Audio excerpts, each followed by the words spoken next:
So we have to look at other ways to produce energy and to create, cleaner energy if we're going to burn it to begin with. So that's going to happen whether we are for it or against it.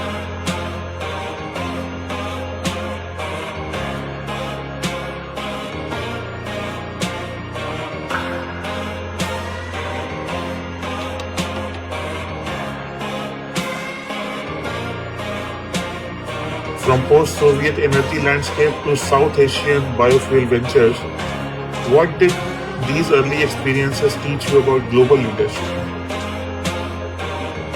Forming who I am today, I learned, like I said, the learning curve was very steep for me.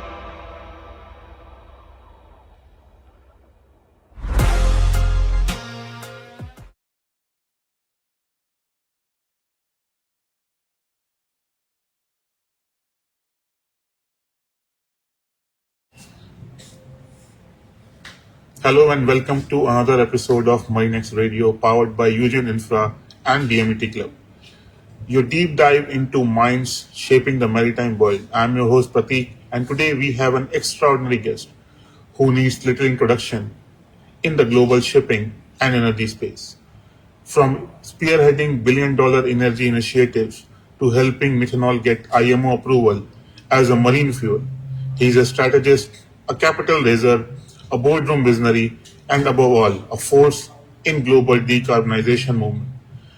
Joining us today from Singapore is Chris Chatterton, MD and partner at Green Marine Group, board member of IBIA, and certified board advisory board chairman. Chris, welcome to MarineX Radio. Thank you, Prateek. So before we start this, I would like to know about your origins. Maybe you can take us back to your teenage. Where are you from? To all the audience watching, because they are very interested in knowing the person behind the Chris. Where you are from. So I guess your origins are not from Singapore. Yeah, originally, you're right. And thanks for the warm introduction. Originally from Alaska. So I was born and raised in Alaska. I'm one of two adopted sons, so I'm adopted from birth. I never met my original mother, but my birth mother, but I was brought up and loved dearly by my adoptive parents. So I'm very thankful for that, and I can say it really made a difference many years later once I had my own kids. So I learned a lot from them about how to love. So I grew up in Alaska. I attended school in what we refer to as the lower 48. So this is the lower 48 states. In Colorado, I worked for a few years in finance until I joined the Peace Corps, which was in 1992. So dating myself a bit, but and in that respect, I was really looking to do something international, to have more interaction with different cultures, different nationalities. And it was recommended to me to go explore the Peace Corps. So I did. And so how long you were in Peace Corps? That was a 2-year voluntary commitment. Okay. I had originally selected as my first choice to go to China. I was very into martial arts at the time, so I was thinking, hey, why not? I could practice my kung fu. Maybe I'll find myself alongside Jackie Chan one day, Yeah. But you never look worked like out. More like a Jason Statham kind of a guy. Yeah, it never worked out. But in fact, I never made it to China. My second choice would be Russia. Well, at that time it was the former Soviet Union, but I thought it should be interesting, such a big nation on the verge of opening up. So, and I never really made it to there either. So I was left with the only choice I was given, which was Kazakhstan. And I had never heard of that republic, to be honest, at that time. And this was before the internet, so all I could do was go to my local library, look up Kazakhstan in the encyclopedia, and there were exactly 4 pages on it. So based on those 4 pages, I agreed to go in the pioneering group that went over there for a 2-year commitment to work with startups of the era in Kazakhstan. In Kazakhstan, yeah. Wow. And there really wasn't a functioning banking system or much less startup community. So we created a business incubator in the south of Kazakhstan, quite near to the Kyrgyzstan and Uzbek borders. And we had, over the course of 2 years, about 43 projects. So it was a very good learning curve for myself. I mean, I didn't speak the language at the time. It was really a very submersive initiative. I learned a lot about myself. In fact, I learned the most about myself in those 2 years than I learned through my executive MBA years later, or at any other point in time in my life. So I was grateful for the experience. Made a lot of friends and helped a lot of people to succeed in their goals. They were just emerging from a completely new environment. There was not private business, just coming out of the former Soviet Union. So it was an exciting time. And I guess we will be sharing Chris' resume with this podcast so that all the users can have a look at it, his extraordinary life. Interestingly, you have held leadership role across region most people would hesitate to explore.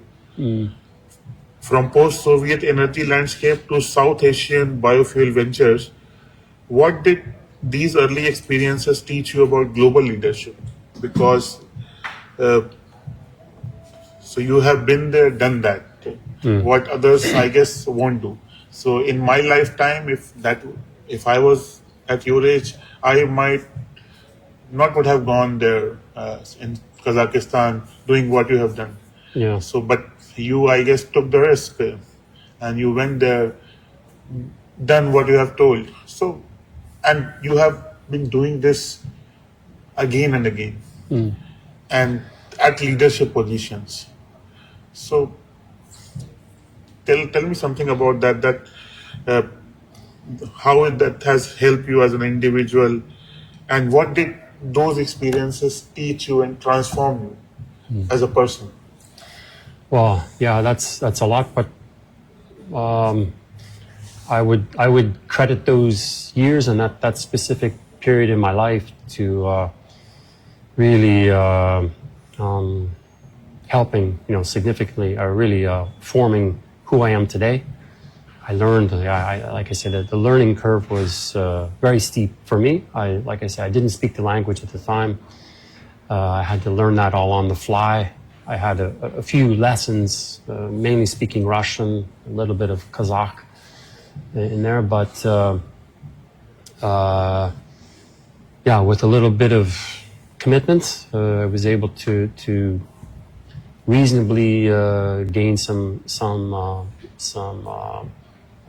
ability to use the local language after 2-3 years, and after maybe 4 or 5 years, I was able to communicate pretty effectively and give presentations in local language, things like this, conduct business, and that helped me quite a bit. So there weren't many, say, Western-oriented or, say, you could say export-oriented mines in that region of the world at that time that had, in some cases, experience in the hinterlands, in the more isolated parts of the former Soviet Union.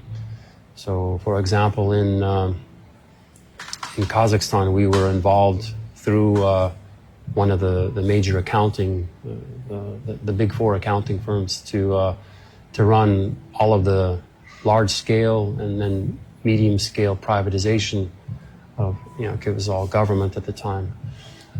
So I was quite involved in that and in some major industrial complexes chemicals, oil and gas, fertilizer, things like this. A little bit later, those skills that I had developed were quite high in demand for many reasons. So I was able to transition to Russia, where the projects were of a magnitude larger. And Russia is the largest country by landmass in the world. So those projects took me all the way to the Far East, to Vladivostok and Sakhalin Islands in energy mainly. And it taught me a lot about transitioning, a lot about disruption, a lot about crisis management, because everything was very hands-on. There was really no room to be a very narrow-minded specialist. You had to be very open-minded, in fact, and I think probably at the core of all this,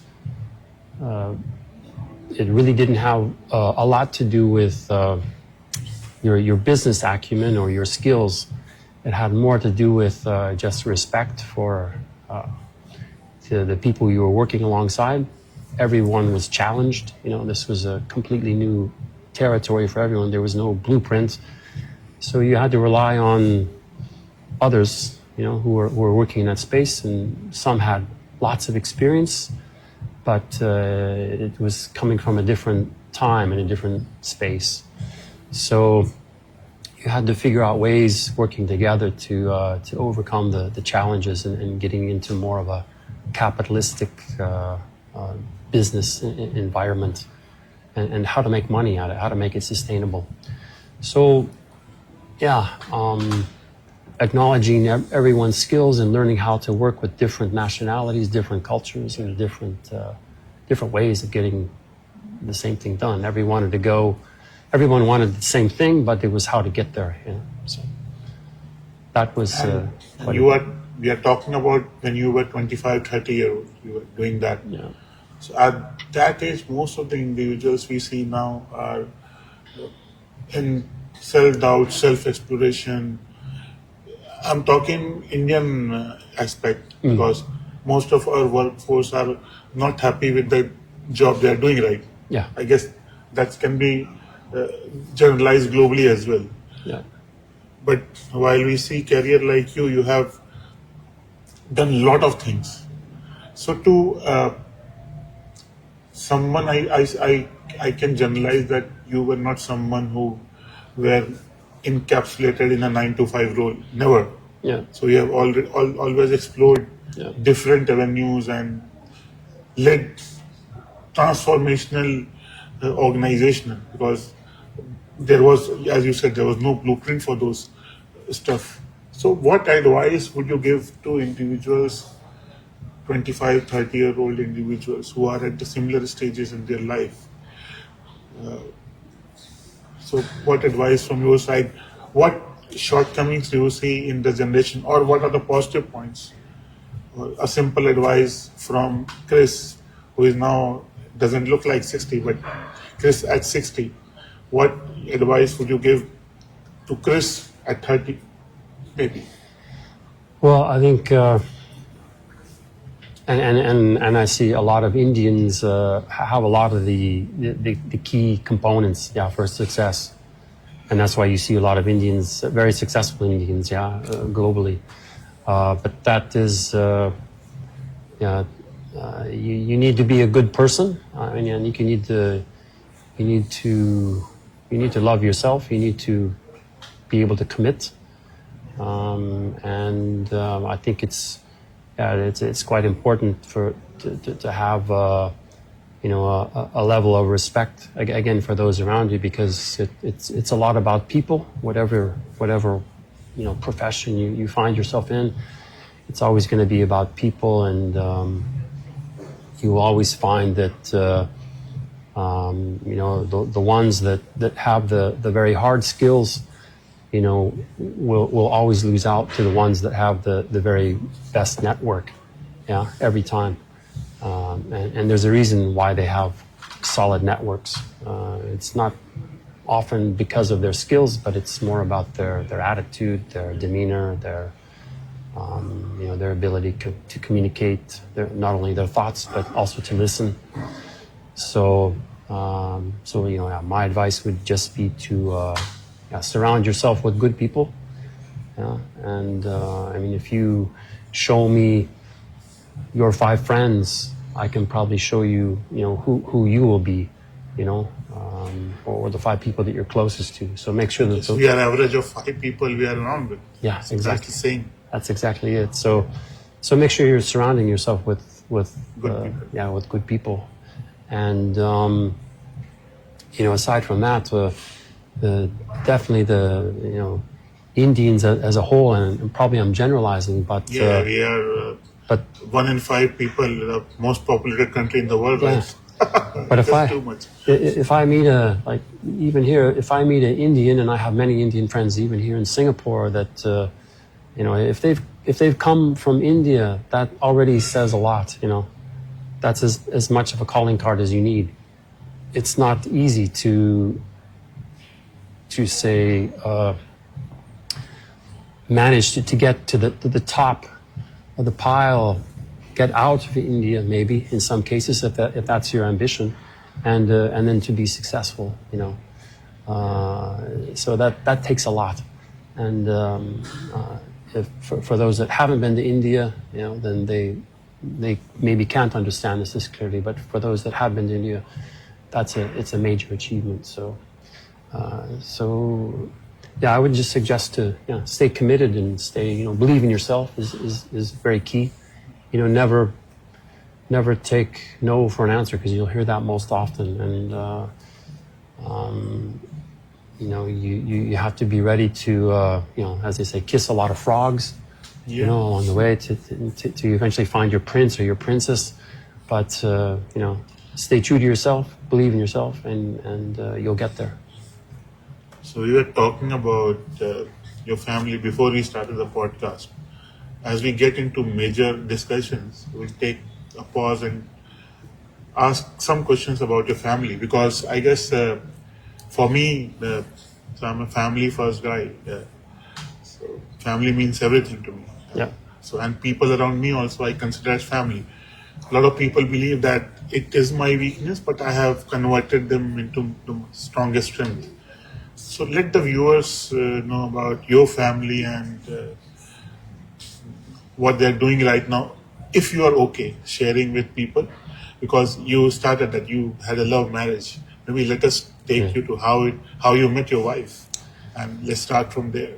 Yeah. Well, I should say that I've been married twice. Okay. So second time is the key, I guess. Yeah. So second time was, and I have 2 children from each marriage, so I have 4 kids total, and quite happy, very close with my kids, all of them from 11 to 22. So, and they're all very ambitious. So I have 3 boys, 1 daughter. Daughter's in the middle. They're all very motivated, I guess you could say. So that's one key attribute I can say that I've helped them with a little to keep their goals, in front of them at all times, and don't. Yeah, I'm the same as you. I think family is everything. So I'm quite focused on helping them to succeed in reaching their goals, and anything I can do to help in that respect, I'm ready to jump in. Whether it's with my 11-year-old and working on some new footwork or something like this, or his shot. He's a good football player. Plays in the Barca league here, and if it's with my 16-year-old, he's closing in on obtaining his private pilot's license. So he's been flying now for about a year, and in the process of building hours. So they are based in Singapore only? Yeah, my three youngest kids are based here for now. Okay. My daughter will shift to Paris in a couple months to complete her next 2 years of university. So she's in marketing related area. And she also speaks 5 languages. So she's that's her area. Quite artistic, quite creative. And my oldest son is physics. You can say physics major. He's getting ready to graduate, and he's more into hard science. So, but in all cases, they each have their strong points, and they're able to leverage off each other quite readily. So yeah, family is quite important and provides a lot of perspective. I'm somewhere in the middle, so I'm not really I'm not a maritime person. My background is in general management, you could say, in operations. But I've worked across several different industries, and I can also state that playing an active role in sports growing up also helped to when it comes to these. What are your favorite sports? Well, I still play ice hockey, okay. And in fact, I had the opportunity to play with my Indian colleagues a few years back in one of the highest elevation ice rinks in the world, in Ladakh. Wow! So that was quite an experience, and so shout out to all my hockey friends in India. And we don't have an ice rink here anymore in Singapore. It was taken out a little over a year ago, but hopeful that we'll have one coming in the next year or two. So you like cricket? I watch it, but I'm not any good at it. Yeah. So let's get a little bit serious. In this segment, we'll talk about green marine and the future of sustainable shipping. Yeah. Your forte. You are currently at the helm of Green Marine Group. Tell us about the mission and how it fits into the future of maritime sustainability. So the Green Marine Group was born out of the need to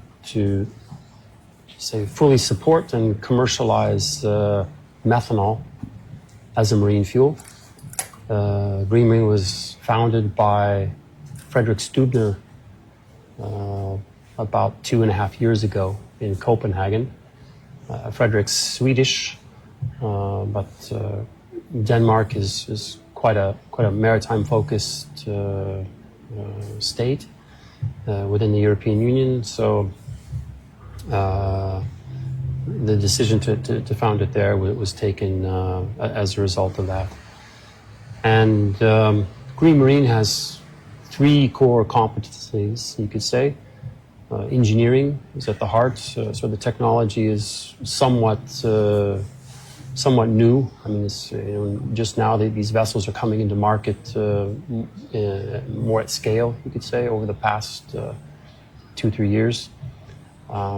So the engineering around the technology itself is quite important, quite critical.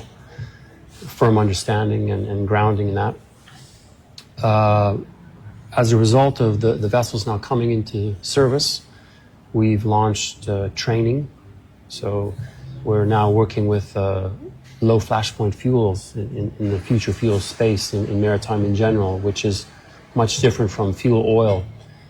In this respect, both crew and onshore personnel need to know a lot more about how these fuels perform, how they can be safely handled, and how they can be incorporated into the maritime's decarbonization transition.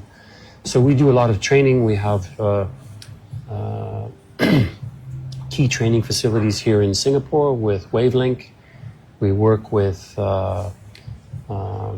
other Chinese, Philippines, and even in India through different organizations.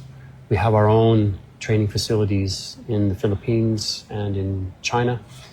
We work with most of the major shipping organizations in training them or training even their trainers in some cases.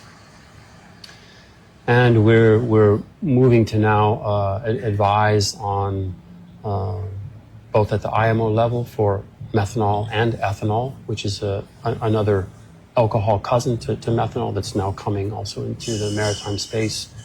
So we're working with, for example, the Global Center for Green Fuels based here out of Singapore for ethanol.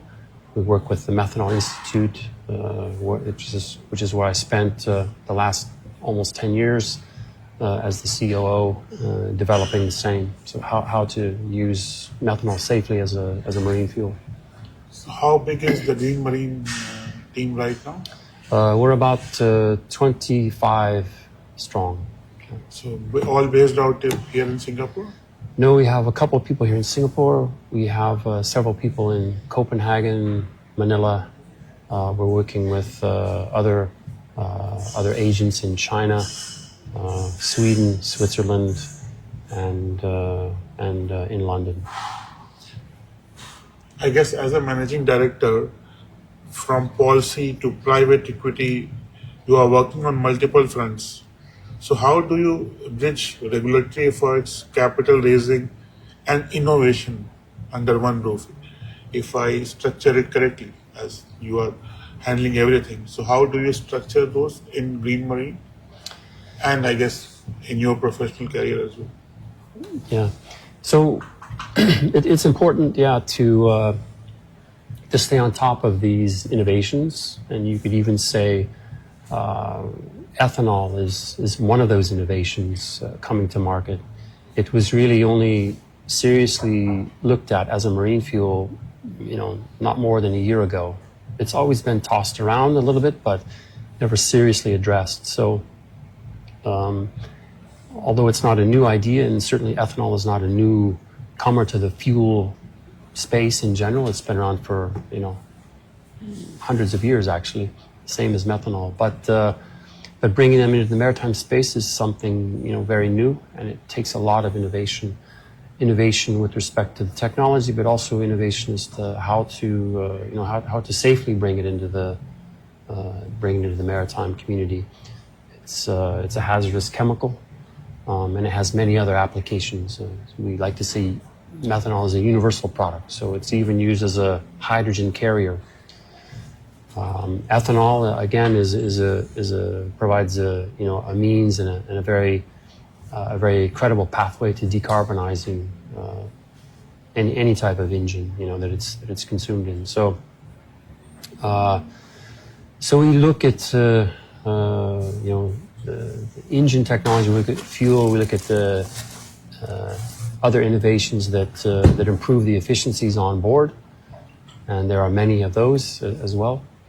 And then these innovations are all interesting to understand, but they have to also be affordable. They have to be economically and commercially viable to make sense. So that's a tricky balance to achieve, and it takes a firm understanding and grasp on the technology and on the application and how to make it as efficient as possible to allow it to be affordable and then adaptable.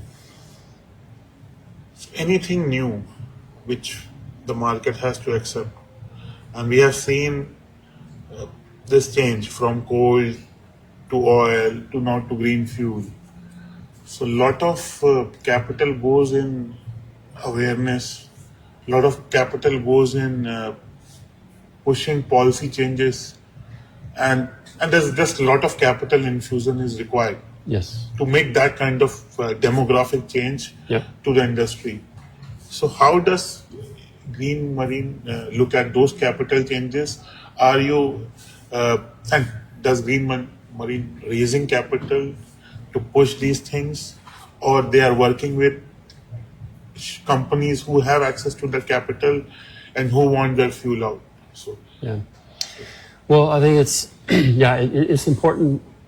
I mean, as our name would suggest, Green Marine.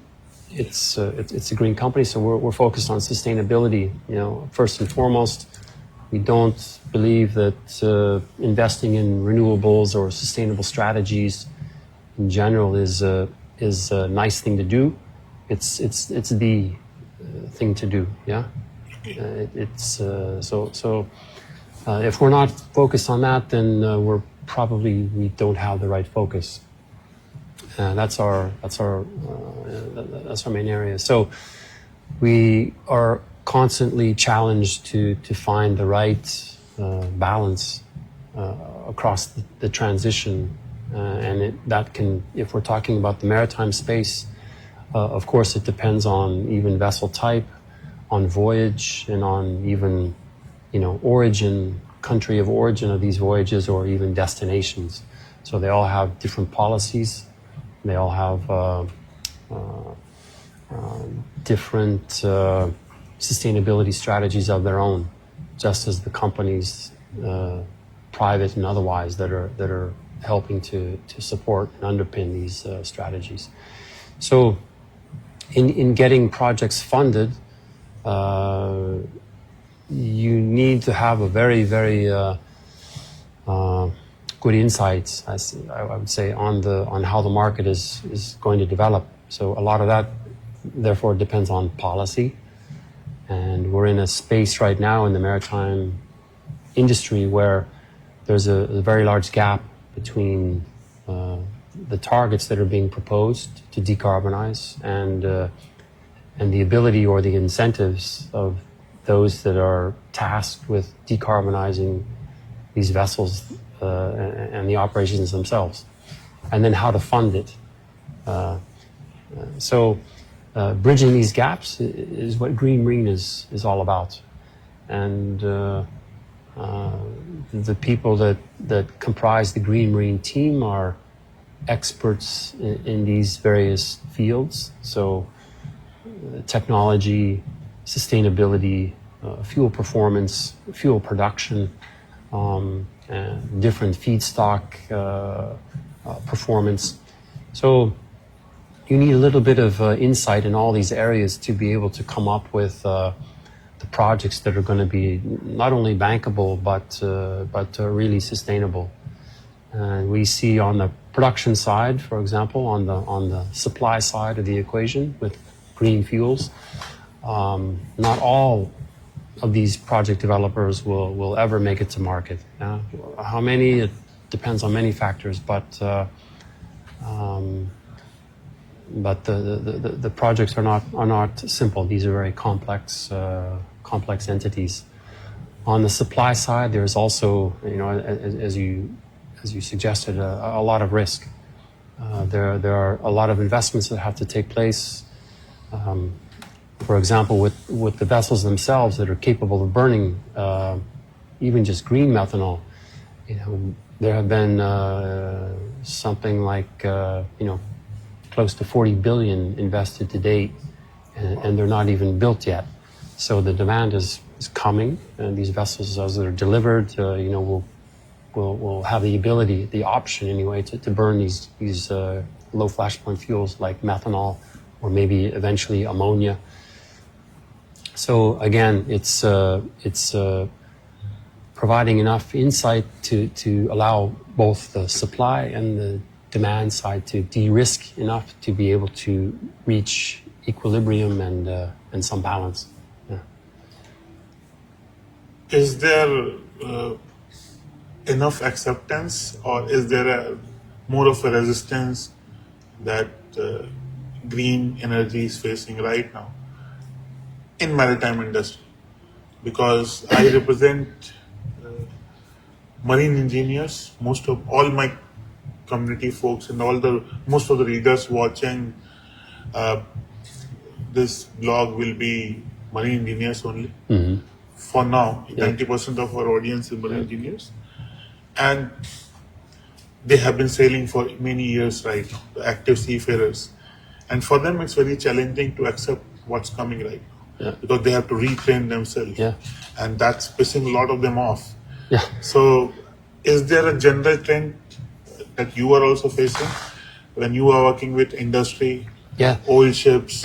Yeah. Change is always the hardest to embrace. Yeah. In any organization, in any application, change is always very difficult to accept. And we have AI right now that is probably poised to disrupt, many sectors. We also have, in the power generation industry, we have renewable power coming, which in a lot of cases the grids aren't capable of even supporting so much intermittent power, because we have baseload power that then needs to be either cut back, which is difficult to do, or we have to curtail some of this renewable power, or we have to find other uses for it. So this is all a lot of change. And when we talk about these future fuels, one of the key feedstocks is the renewable power. So it's in fact, it's the first feedstock that has to be secured in order to move forward with your project, whatever the case may be, wherever you are located in the world. And then, then the other feedstocks will come into play. But you could say that in the maritime space, the train has already sort of left the station, or the vessel has already begun the voyage. Yeah. So there will be no turning back on decarbonization. So we better embrace it. Yeah, there are geopolitical factors at stake which will put pressure on it, of course, but this is expected. And in general, the world is everybody is moving towards a cleaner future, and we can see that in many countries, around the world, where governments and private initiative have really contributed to cleaner air, cleaner water, and just in general a better, more healthier environment, which everybody supports. So we won't get there if we continue to just burn things. So we have to look at other ways to produce energy and to create cleaner energy if we're going to burn it to begin with. So that's going to happen whether we are for it or against it. So you might as well get it on your agenda and learn how to incorporate it to some extent into your existing business. Yeah. An interesting question. You have played a key role in methanol included in the IMO's IGF code, and that's a big win for alternative fuels. Walk us through that journey briefly. Yeah, well, it was a big journey. Yeah, and you're right. And in fact, when LNG was first proposed to be used as a ship fuel, so natural gas, it was really on the basis of lower sulfur content.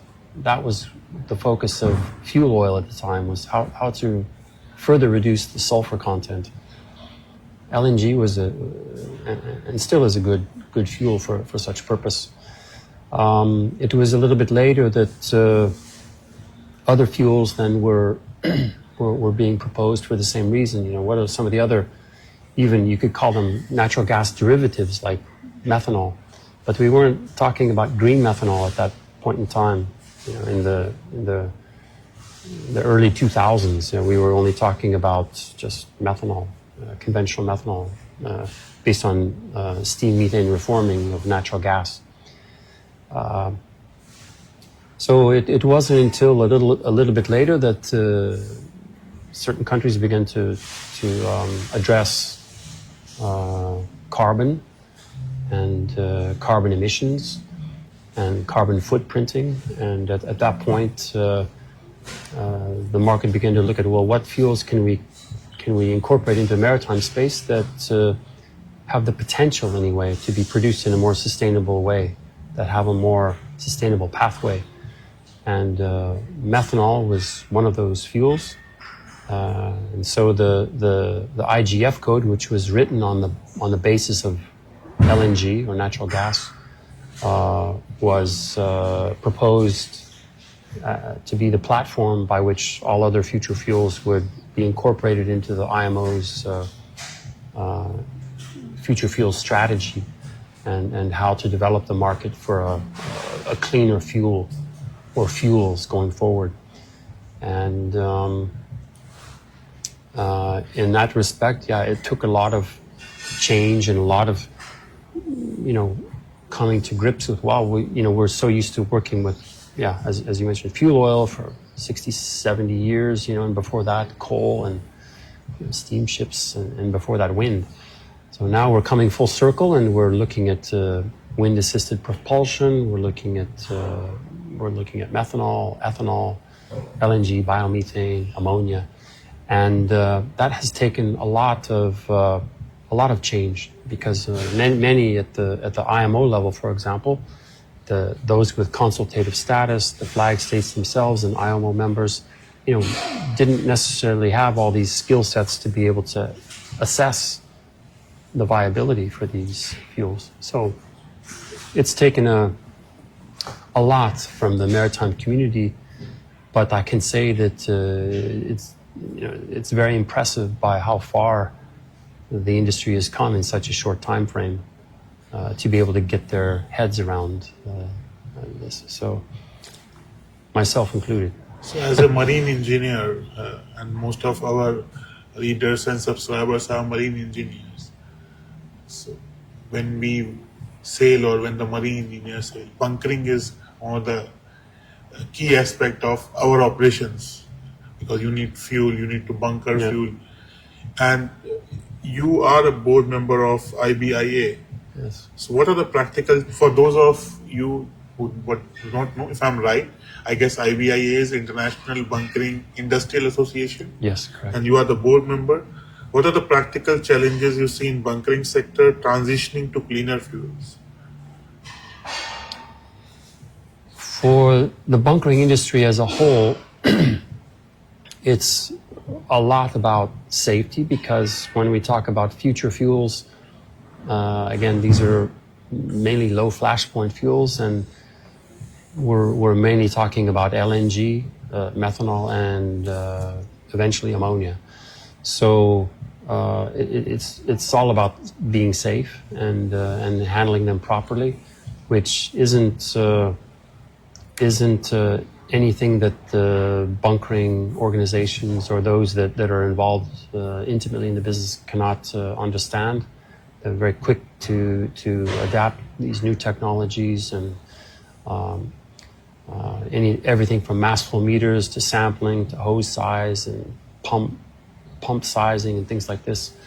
And even in the methanol space, I can say we're just taking delivery of methanol bunkering barges and vessels that are fit for purpose. But up until this point, we've been using on a ship-to-ship basis small product carriers to achieve the same. And this took a lot of innovation and again out-of-the-box thinking by the bunkering agents and by the fuel producers themselves to achieve that. So many milestones have been made in the past 2-3 years. We just hit one additional, I would say, major milestone a few days ago in Shanghai. HMM bunkered 2,900 tons of green methanol. This is the largest green methanol stem to date. Almost 3,000 tons, up from 300 tons, which previously was about the average size green methanol bunkering stem. So that's a factor of 10 if you want to put it into real terms. So things are changing very fast. Yeah. So yeah, you're right. So the pace of change is very fast. It's very difficult for policy to keep up with such innovation and the technology. So So that's the major break on the system right now is, I think, policy. The shippers, the bunkering agents, the crew, the ports have all stepped up and are really leading in this respect. So we're just waiting for policy now to underpin all that with our key takeaways and our best practice that we've been able to put in place. So, most interesting question, because I have just read this script now. I did not read the full script before I came. And currently, I'm raising $100 million for my real estate venture. And I just read in this script that you have helped raise hundreds of millions from IPOs at Milkland to JV with British Petroleum. Mm-hmm. So what's your philosophy when it comes to capital strategy for green initiatives? Well, I think with respect to most, say, investments or those areas where you're raising funds, there has to be a clear need, obviously, and there's a lot that's been said about about investments, startups, things like this. So demonstrating a need is probably the first and foremost. But then once, if you're talking about a strategic investment by an investor, then there has to be a firm understanding, and that's not always the case when you talk about highly technical products or services. Real estate is pretty well understood, so probably your potential investor pool is quite wide. When we talk about future fuels in the maritime space, there's a much more limited knowledge pool. So that's a hurdle to get over, to get around. However, and having said that, again, a lot of the even the shippers themselves have come a long ways in a very short time frame. If you look at some of the leading shippers, they're even now investing into the production of these fuels themselves directly. So in these cases, I think it's also important to have a partner that you can get on with first and foremost. And I always think about this when I'm approaching a potential investment relationship. Is that first, I ask myself, can we get on together? Yeah, can we be friends? Yeah, do we share something in common that's beyond business, but between the investor and myself, or vice versa? So if we have something, if we can get on with each other, then the next question is there anything we can do together in a business perspective? Because if we can't get along, well, then we won't be able to make it through the chaotic times, and there will be plenty of chaotic times as the investment develops. You are always at the eye of a storm. Yeah. So you have to always have that relationship intact, so that you have a safe space to go back to, that you can regroup, reconsider, revise, and relaunch if you need to, and get through the storm. Yeah. So I think I got goosebumps hearing you, because someone I admire very closely is a cricket player, legendary cricket player, is a very good friend of mine.